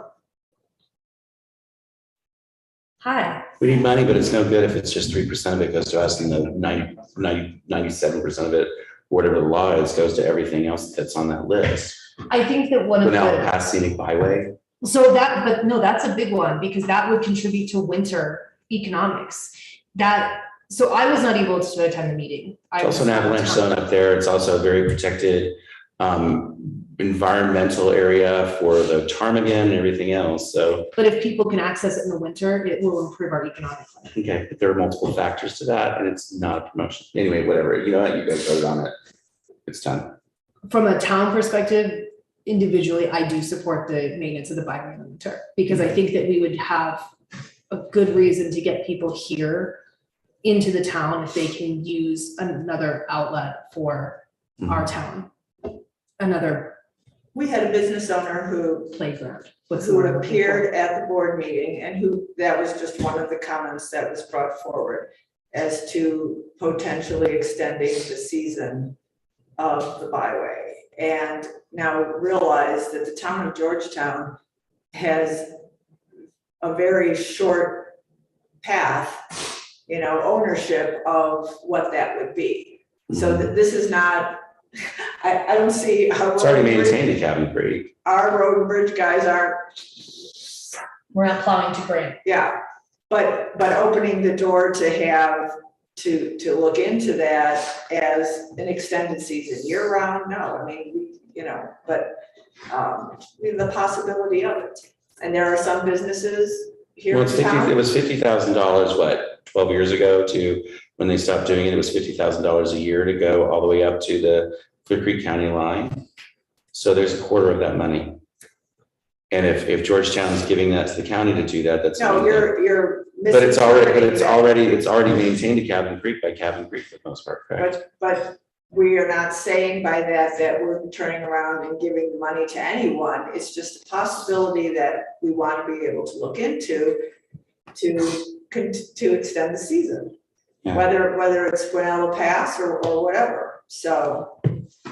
It's just redirecting money from things that we already had an issue with, and we're putting it into other things that we have an issue with, so we have an easy fix for that, rather than thinking of creative solutions for those things, like affordable housing and those other things.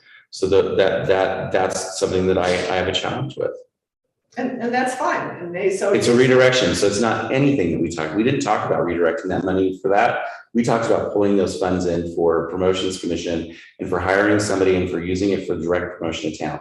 I wish I would have been at the meeting because I believe that the Board of Selectmen completely shifted from what we discussed and they're doing something else. And I can't, it's the same problem that the state law has. I disagree with that. I think that the wording on this particular resolution gives us, the town, the opportunity to expand what we're doing here in business promotions and also reallocate some of that money that's coming in. Business promotions wasn't asking for $225,000. Okay? Yeah, but we don't buy a billboard. We can't afford one. The fact that we could receive up to $225,000, that was our guesstimate for the first year. And what could we do with those additional funds that Georgetown would have control over for what our views are, as opposed to giving it to the county. Sure. To do something in Idaho Springs or West Evergreen or St. Mary's, nothing against any of those areas, but why wouldn't Georgetown want to have the ability to say, this is what's best for Georgetown, in addition to what we're trying to do here at Business Promotions, and to look at those possibilities and provide for our own people, our own staff, our own programs. I also add to what you had said is when we looked at the 2%, and if we just looked at 1% of that, that would cover your whole budget, the asking budget that you had requested. You know, that budget is, we are continually criticized for what we don't do by people about how this organization, this group, this commission is impotent or effective continually. And that is because we are hobbled by a garbage budget. Like I said, we can't afford a single billboard, like even a tiny $10,000 one. We can't afford print advertising. It's $4,000 to do 4 weeks of advertising with a magazine like Westward, let alone anywhere else. We are completely hobbled by that. So then we're looking at, oh, you get 2%. We're going to think, oh my gosh, all my problems are done. Now I don't have to figure out how I'm going to do affordable housing for people. I'm not going to have to figure out how certain road and bridge issues are going to be taken care of. I don't have to figure out how trails are going to be maintained. All of these different things that are separate issues from what we were looking at with tourism dollars, which tourism dollars were designed specifically to advertise towns. Because, and one of the issues I had with that change in the law anyway, is we think of getting people to where you are and to market your place and to brand your place that you get a specific tourist is low-hanging fruit. It's not. It's years and years and years and years of building up that marketing base. We've done a pretty darn good job of doing that long before I was on this group. You guys did over time, but we were hoping to do it even better because the constant criticism from business operators and the general public is that we are not doing enough. We are not doing several things. And every single thing I hear about is financial. It's all financial. We don't have the money for that. It's such a beautiful idea. We don't have the money for that. We don't even have the money. We don't have the money for Jen to run an ambassador program. She doesn't have the time for that. She's 40 hours a week and she's not even a real employee here. She's a contracted employee and she's real in that she's contracted. She works for, she's not a town employee with town benefits and full everything. She's a contracted employee. And frankly, I don't think that she's paid what she should be paid.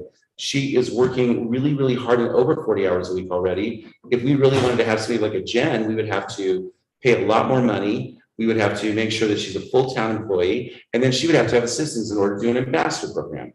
Unless you have a volunteer who's doing it. And let me tell you, finding a volunteer volunteer, good luck. So I hear you. I think that you've hit on some very crucial points. What I would respectfully counter is the fact that the language that we have to work with is rooted in Tabor. And if we pigeonhole ourselves then we are able to divert those funds if we want. And I am personally comfortable with the management and maintenance of that budget piece and knowing that the funds exist, but could be diverted to causes that will benefit our community and benefit our year-round residents, improve our overall tourism outlook, improve our economic outlook without us having to fight in for another ballot measure at the end of the day. And so I think that there's a lot of moving parts in 1117 that are consistently going to expose themselves to potentially negative outcomes. And I don't think it was well thought out at the state level at all. But that's not our problem today. And the intent is not to take money away from marketing and business promotions. But with the dollar amount that we were reviewing, the board is like, yes, it needs to be for marketing and tourism. But the money that we're looking at with that 2% lodging tax exceeds what, with the anticipated draft budget that was just shared a month or two ago that Amanda had put together, far exceeded that. And so why wouldn't Georgetown want to have control and say of where that funding could possibly go, as opposed to giving it away to someone else to make that call for us that we might not be able to reap the benefit. This was in no way intended to cut short at the knees, at the ankles, or the hips from business promotions and marketing and tourism. That was number one. And we also see that with funds being diverted with the county, that even less county support could potentially be coming to Georgetown for marketing and tourism. So our hope, our plan was completely to business promotions, marketing, tourism events was number one in that resolution. And then there's going to be more. Now, down the line, could it be more staff? Maybe. But as Amanda points out too, we have to be able to hit all those bullet points with Tabor. And to make it a solution for our residents, how are they going to react if all of a sudden we're going to throw in $200,000 or $300,000 into tourism? But think of all the infrastructure that comes into play with that piece. It's huge. You know, people just don't look at an event. People just don't look at trunk or treat. People don't just look at Bighorn Sheep or Christmas market or 4th of July. There's a lot of other support that the town needs to keep those going. I agree with that, but the original intent of tourism, of lodging taxes was not for those infrastructure issues that are town infrastructure and paying infrastructure issues. They're not, those are separate issues. I understand the language has to be what it is. You have a very reasonable argument about where the money would go allocated, but if it's allocated out of the town, it's better to have it in the town. I get those. It's just irksome that it shifts, and then all of a sudden we're calling things that are not, they're infrastructure issues, we're calling them marketing and tourism. They are not. They are infrastructure issues. And so that's where I have an issue with it. Whenever government sees a large amount of money, they always reallocate it where they think they need to. And everybody always wants to change the low-hanging fruit. And marketing and promotions always gets cut because people never understand. And marketing and promotions and also D&I, those things always get cut because people don't development. Anyway, R&D, people don't want to pay for R&D and they don't want to pay for marketing. And they want to pay for the things that are sexy and easy, like, oh, look, we get this new thing and it's pretty. That's my point with it. However, I understand your larger points and the Tabor issues. So thank you very much for informing me. I'm going to throw something in. I think this goes right back to our mission statement, and now I really regret that I failed updating it, but it's showing me how super important that mission is, because in our mission statement, the one we've been operating under for years, I agree with Paul in that way that it doesn't talk about, replacing the broken curbs or leveling the sidewalks and all of that. So we've never addressed that. We've never focused on that. That's always been the town's duties, and that's just an example. I think the mission statement, when you take an action, you're supposed to map to your mission statement. So if the mission statement doesn't include things like that, then we're not going to do things like that unless we change the mission statement. And so I think that the mission statement should stay focused on promotion and on marketing and building up businesses, take, if you will. That's what we're here to do. Paul's right, we're not here to do those other things, but let's make sure this mission statement's right, and I will get on it. I want to add just really quickly that I understand the rounded nature of how everything works together. I direct an organization that was the only organization in the county that had affordable housing until a recent county project was done. Our organization works with it's an historic preservation organization because we understand that historic preservation and cleanliness and keeping your town up is part of what directs the economic development of a town. I also direct the visitor center, which is what we understand is for tourism and direct draw of people to that in order to support those things, preservation and affordable housing and conservation of the lands, which is part of why I'm concerned about those animals up there. Those things, so I understand how rounded it is. It's just from a particular perspective of what we talked about. I feel it's different. However, I just wanted that out there so that people don't think I'm against housing and against all these things. I'm actually a promoter of those things. It's just that A lot of the things on this list are part of other people's mission statements, not ours. And But if we have to so I think, they need to figure out how to execute their missions. I think that there was a lot of very thoughtful and respectful points brought up in this conversation. I don't know if there's, at this point, options for that ballot language to be amended or adjusted, and I think that it's important that the record reflects the concerns that the commission has. This is bigger than us. It obviously goes to a November ballot issue. It's a county thing. Go ahead. I was waiting for a good segue for you. You're here. I didn't know this. Hello. Hi. Thanks for having me. Yeah. So I guess, I just learned that the House, that you passed the ballot language yesterday. And I'd like to, just give you guys kind of a virtual high five to, encourage the town to do what's best for the town. And I guess my only question, I wrote it down so I don't mess up how I'm gonna ask this. Would you or have you considered giving back any of the funding to support the Tourism Bureau? Or do you see this going into complete separation from the Tourism Bureau? Well, the first thought is, we have not specifically allocated that money. We've just said this is the potential use. We know that the mission behind it was what you guys came to us saying we want to be able to do this ourselves.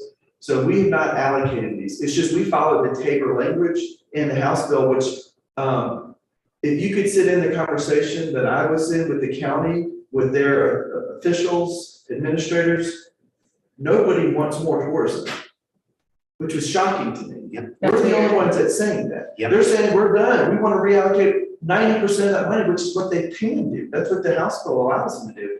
We're not saying that on our end. We're just saying if there are projects in the future that we deem important, we can allocate some funds. So we're not allocating anything. So as far as tourism, we think it's very important to market us. So, and we wrote in such a way that we could do those kind of things. If we take that out, we wouldn't be able to allocate the money towards tourism or anything. Your organization is one of them. Well, and I appreciate that. And, we just also learned yesterday that the ballot language for the county is going to remove 60% of that funding. 60. Oh, really?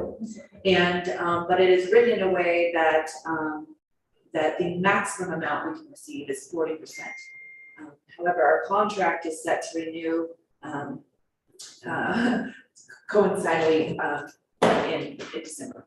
So we are waiting also for our new contract with the county, which could state additional addendums from that 10% to the 40. I don't know what it's gonna look like. So going backwards, I know Man and I have had a few conversations. Leadville and Lake County just recently did this. They actually took their lodging tax from 1.9% to 6.9%, so they could put the 1.9% directly back to their Tourism Bureau organization, and then split the 5, 2.5, and 2.5 to support the other needs of their county, but ran it through the town of Leadville. Does that make sense? Mhm. So 6.9%. I want everyone to hear that number. And that's not what Georgetown is asking. Georgetown is asking for 2%. correct, but this is also how the city and county of Denver gets 13.1%. And the state of Colorado created a spreadsheet, which I'm happy to share. I've offered it to the county commissioners also. No one's taken me up on the offer quite yet, but if you'd like to see the creative funding sources that have been compiled to support organizations across the state, I have that. And it shows that there are, you know, occupational taxes, excise taxes, one-time lodging tax fees. There are, you know, special improvement districts. There's so many different ways to fund organizations like promotions and tourism bureaus that I don't want it to fall through the cracks. And, you know, I would love nothing more than to continue being your tourism director and continue promoting the county I love and that I'm proud to serve. And I hope that's the case. And, you know, I think COVID didn't do us any favors in making us all reclusive and separation and causing such a dissolution of what we worked so hard to do over the last 10 years. And so, you know, I look forward to any opportunity I can to come back and work with your, you know, your team, your town, and figure out, you know, what that looks like. You know, I understand that there's been a lot of change in leadership, there's been a lot of shifting in business owners and new management, and, you know, that is the time and place we live. And so, again, I applaud you for doing what you needed to do as a town, and, you know, I'm completely liquid right now. I'll see how we're gonna move and how things are gonna flow, and I'm not sure, I don't have all the answers myself. There's a lot of instability on my end, so, but we'll keep our head down. We've got some really cool things happening. And, you know, to promote the shoulder season, we just launched a huge geofencing retargeting campaign. We were able to pull device ID information off of every person who's visited a trail in our county in the last 6 months. Wow. And then we're able to digest that information down and figure out who they are, where they live, how much they make, and send them advertising to get them to come visit us during the fall. So we've got a lot of cool stuff happening. And I'd love to talk to you more about that. I won't take your floor anymore, but, you know, let me know how we can help, or what our organization can do. I mean, I'm the only paid employee, and then the rest of my board are volunteer. But, you know, we've got a new strategic plan, we've got a 3-year outlook, we've got all this cool stuff, and it's been significantly delayed with all of the House Bill 2211-17 efforts to try to understand it and work with the county and try to understand it ourselves. So anyway. What's the level of support that you're provided based on our percentage now? So do you know how much our town would support? You are a strong third of our income. So, which is how much? I would say it's roughly what they've said, about the 225,000, I think, is a good estimate, depending on how it's digested. I haven't, you know, we aren't privy to the breakdown of where the income comes from. That would be the county finance director. They have sworn to secrecy as far as seeing, you know, what hotels benefit. I know that we saw an astronomical increase the year the hotel opened. However, we didn't have a finance director, so I'm not sure if it's strictly in the hotel or if people had finally received collections from the state from past dues, or, you know, what the total, because in years past, when we've seen a jump, it was a 68% increase, and when we've seen a jump like that, it's usually been from late collections that have been noted in you know, for us, but that was back under the finance directing of Carl Small, so that's been several years ago since we've had a really good, key, you know, smart finance director to help us understand lodging. One of I the would say a third. Yeah. And again, thank you for coming, because we always appreciate seeing you even under in this, and I know this is super stressful for you, and you and I've talked. In some of the information that she was just talking about, some of it you have sent to me. I think there's some pieces, if you haven't sent those to me, we would all love to have it if you want to send this to the commission. That's important data for us to look at. In regards to like how financially, where these funds are going to be earmarked, I don't think we can say that definitively right now. I would personally not rule out anything just sitting on the commission, but we have to have our budget written and and developed before we get to that point. And so I know that's probably not the answer that you're looking for today, but it would be unfair for us to say definitively yes or no, yes, we would give money, or no, we would not, without us doing our homework and research on what our budget looks like and the projects that we would prioritize within the town. I realize it's not. That's good business ethic, and I appreciate that, and I can only just put an earplug in, and just say, please think of us Absolutely. and figure out, how we can still partner with, your town and your promotions commission and figure out what that might look like. I don't see us going away. I don't see us, I see us maybe having to redevelop some areas, but I see, I see the town of Georgetown doing this, and I think it would be hard for other towns not to follow the same path, and so I think that this is just a start of a much bigger conversation, like you said, and figure out what that looks like. For us too, I think it would also, we would want to watch and see where things develop on the county's end as well. Like that's a big factor, and I know that is really stressful as well. So I would just say, let's stay tuned and let's continue to talk. And this was kind of one of those things that when the Board of Selectmen put it on November was awesome. I was really excited that they did it. But it's very new and fresh as we make these developments, and we appreciate what you do for Georgetown and our county as a commission. And we'll just continue to have a conversation as we get to this next phase of developing a budget. Yeah, and I know that there's been some questions in what we do as an organization and how tourism dollars are spent. And I just want you to know that one of our values and one of our goals and one of the things that we want to express to you is transparency. And so if anybody would like to sit down and go over, during my tenure, which has been the last 10 years, of what we've done and how we've worked, to create marketing and promotion for the town of Georgetown and how it ties into the county, be happy to share that too. Mary, go ahead. And I do see that George is on. Just a couple of things. With his hand raised. With his hand raised. I would like to invite you back either next month or, preferably next month, the sooner the better. Just to give kind of a brief overview of where you are now. I mean, 10 years ago was 10 years ago, and I appreciate that, and you can't see into the future, but some of the information that you were just expressing, just a short presentation to the Business Promotions Commission, I think would be valuable for all of us. But then not to put you under the gun, but yes, we are putting together a budget proposal, for the town for our own annual budget coming up next year for 2023 within the next couple of days. If you see, what's your input from the county's perspective? And I know we're all in this gray area right now, but what would you see as funding that you would potentially be asking Georgetown for, and specifics? And it doesn't have to be every little detail, but to share that so that when we put our budget together, our proposal together tomorrow or Friday, by the end of the week, we're under the gun. But I'm sure you could fire off a few ideas so that we can consider that within the next couple of days. Maybe Mary would give us till Tuesday.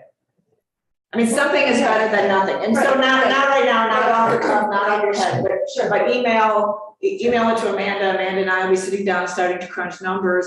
So if you can give us any of your thoughts, ideas, whatever, that would be helpful, because otherwise we're going to turn around, we're going to pass a budget, life is going to be wonderful, and the county is going to say, oh, could you help us out with this? And we're going to say, gee, I really wish we had had the opportunity to consider that in our budget.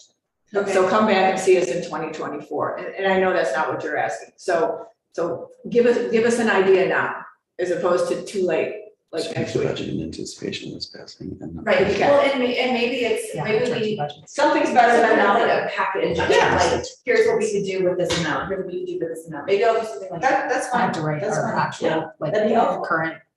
Okay, it'd be more by And Friday. I have to write a budget. Tomorrow. Well, I mean, it would be more productive. Let me see if More our town content. treasurer will maybe give us till Tuesday. Maybe she'll give us a little bit of grace. Why don't you do it by Friday? Okay. So that we can at least put everything else, And then, everything yeah. else going, and we can filter that in. Yeah. Okay. Okay. I reversed my stance. You reverse your stance? I reversed my stance. You have great arguments. Well, thank you. I appreciate the opportunity for that, Mary, and thank you. Absolutely. Okay. Commissioner Marlin, your hand is up. Yeah, hi, thank you. Just wanted to share a little bit of info based on this conversation. So we did pass a proposal yesterday that proposes 60% of lodging tax revenues be dedicated to housing, childcare, other purposes as allowed by the law. And that 40% that is being left with the Tourism Bureau is reflective of their historic amount of funding for marketing, around $250,000. Well, that's of course with after an inflation adjustment. So they weren't spending $250,000 4 or 5 years ago. If both initiatives pass, of course, that amount would be reduced by just less than half. And my dog says hi. And so I just wanted to share those numbers with you all. I think there's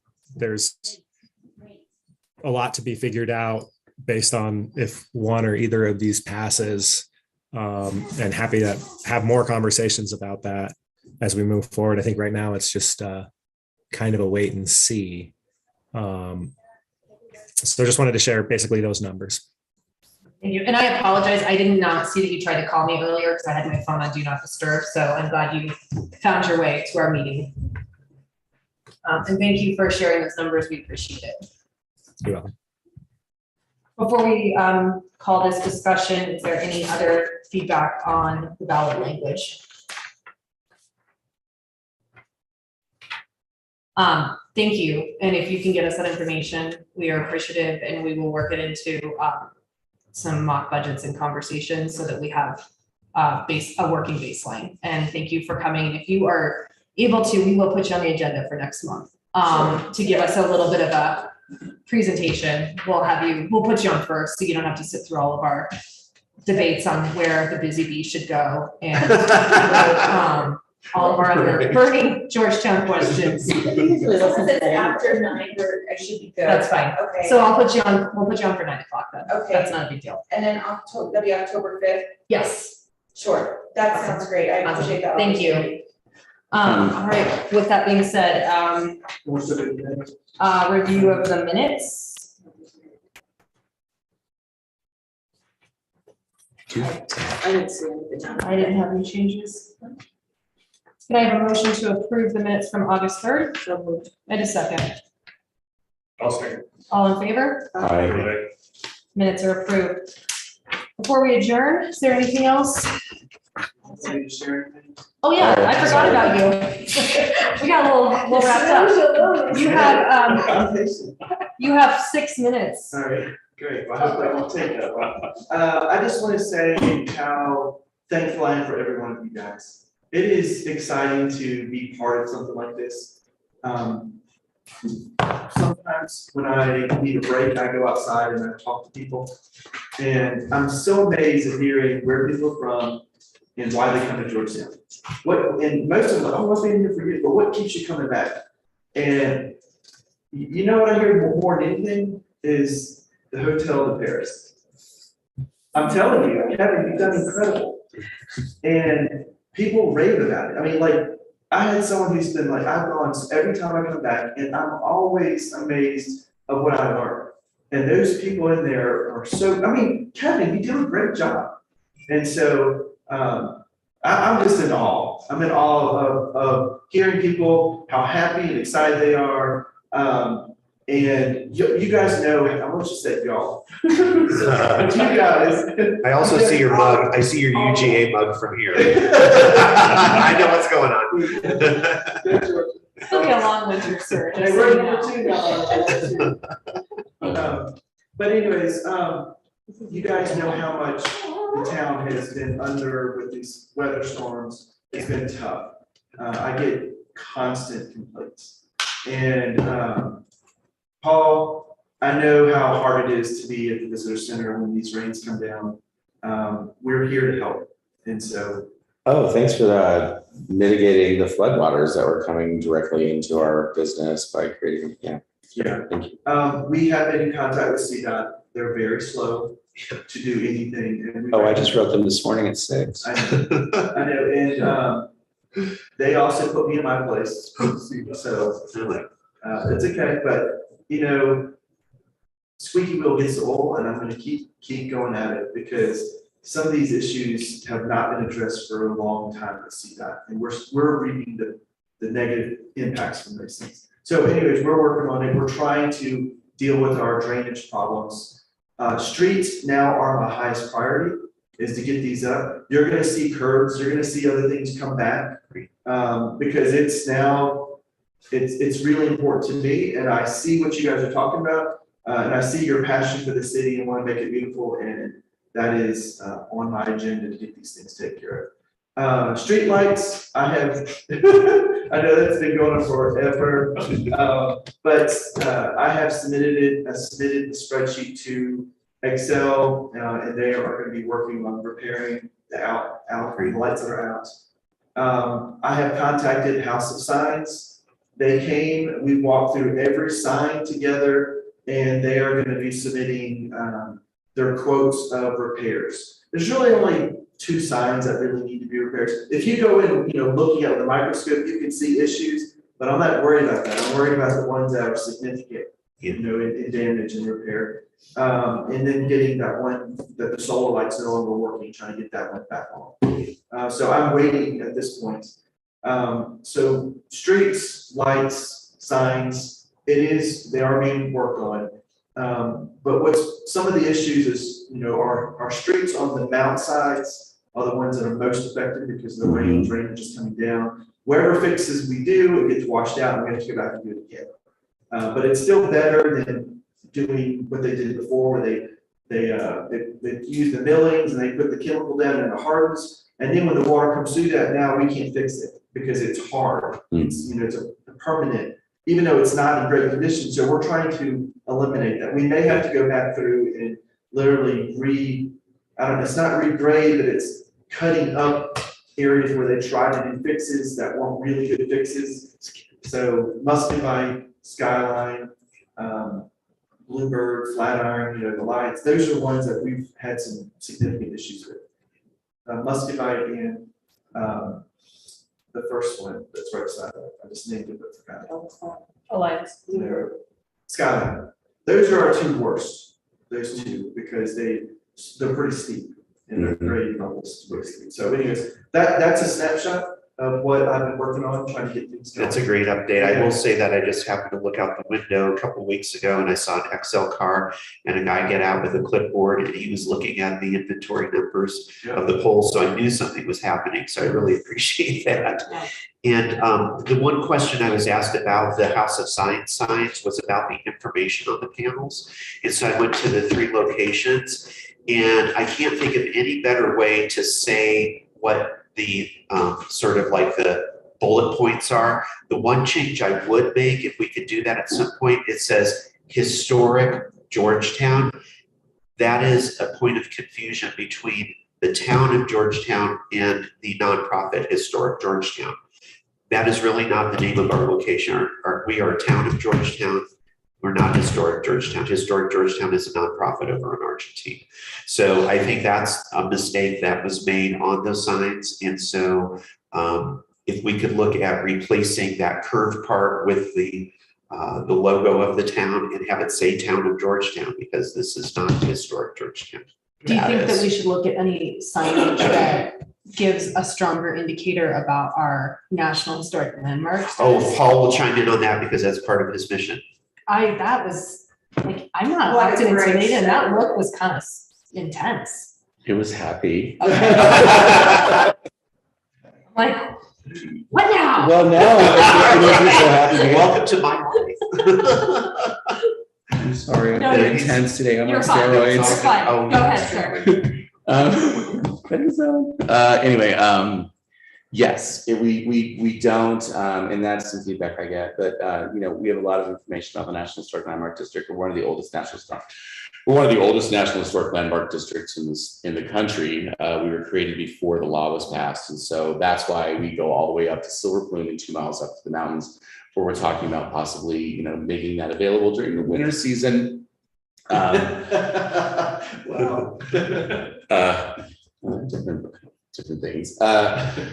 Yes, somehow it should say Georgetown Silver Plume National Historic Landmark District, and if we could figure out a way to direct people to a site that has information about it as well. I don't know if QR code's going to go out the window next week or not, or if if we're going to figure out Let's something like add that to next month's agenda since we're digressing. It would be awesome. And we did a pamphlet. I was part of that team, but there's this street coalition, and most people were invited. I mean, it's not private. It's a group, but we started off with a small group of us who were on a development team of it's kind of like a park service brochure, but it's not, because we did it privately. And the trust is a supporter of that. And so it would be, we have that on our website. You're welcome to, we can link you to it at any time. And it's a PDF brochure, which is really great information, but I'm always looking to expand the interpretation of the National Historic Landmark District because it's very important, and the expanded ideas of the National Historic Landmark District beyond just our statement of purpose, which was to interpret the Western expansionism of the area and to interpret long into the past and long into the future with more equity. Thank you. Thank you. That was a perfect way to end this meeting. Yeah. So we'll add that to the agenda for next month, and then maybe, Rick, are you okay if we just add a standing town admin report? Yes. Okay, perfect. Yeah. All right. You don't have to come big. It's okay. You don't have to pay. We'll just make sure you're on the agenda. I like to keep it very specific. Run a tight ship. Can you note that I changed my stance? Yes. Thank you. All right, it is 10:03 a.m. and I need to adjourn. Second. All in favor? Aye. Thank you for your time. Happy Wednesday. Thank you. I wanted to run through